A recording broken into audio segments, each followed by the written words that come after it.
How did I get into a Sopwith Camel? Well,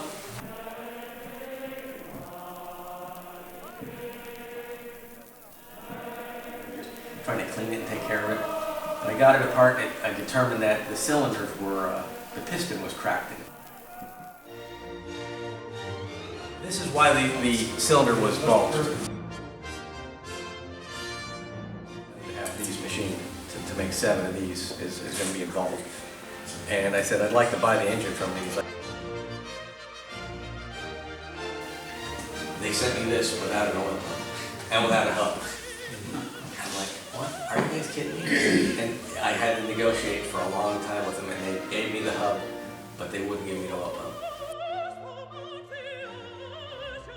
So now I have the engine runnable. I haven't run it yet. I've got the guns, I've got the instruments, I've got 700 drawings. So I was morally obligated to build the airplane. The guy that has all these parts centered about 3 inches higher than this. So when this is spinning like this, the pistons are also spinning, but they're spinning up here. So relative to each other, you have that reciprocating motion. But if you could just see the pistons spinning, they're not going up and down. They're just going around in a circle. Hence, it's a rotary engine.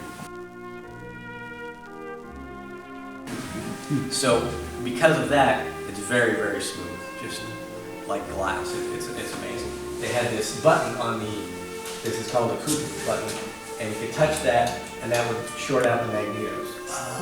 The magnetos are over here. There's 2 mags, left and right. But when you come in for landing, you always hear these airplanes going brr, brr, because it was too much thrust, too much power coming in for landing, so it's British standard fine. And the engine is metric.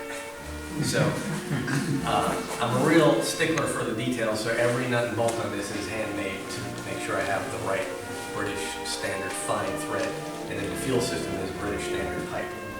So it's cost prohibitive to do a lot of this stuff, but that's why I got together. There's 4 museums in the world and me who we've gotten together, and we're helping each other out with parts and pieces. So I get them things and send them over there, and they send stuff back to me, and that's how we save on a lot of items. They start out in flat like this, then you got to bend them up like this, fit them to the wood, and then nickel plate them, primer, and then enamel.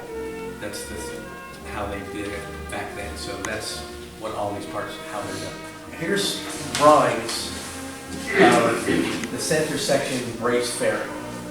So that's this piece. This is hollow, and it goes between those struts. So that piece of string is up there. And what it does basically, it fares in these wires. See that wire right there where they cross? It's a fairing, it just covers that up. So this is the drawing for it. And you can see it's marked secret and confidential. It's like on a bicycle, those little cables that go down and get your brakes. So it pushes up on that and goes all the way through that cable up to the top of this gun, because the sear is up in here, and actually you can see the sear right in there. And that cable will come down and block it every time that propeller is in the way of the machine gun. So, but it does it at 700 to 1200 RPM twice. So that's how the interrupter gear works. A little bit of an air bubble on the top, and you'll see it pulsing. So it tells you 2 things: A, you have oil, and B, you have oil pressure. Every 14.5 revolutions of this engine, it gets injected with a shot of oil. And that's what you'll see on that pulsing gear going up. That's the oil tank and this is the oil tank. It holds 5 gallons of oil, and that's enough to fly for 2 hours. Lip right about here came off. That shaking and being out of balance took the engine loose. Fuel lines came loose, and the airplane blew up in flight and killed them both. So it's critical that you have all this stuff done right. This engine, speaking of balance, it has to be balanced. Every cylinder has got to be within 5 grams of the other.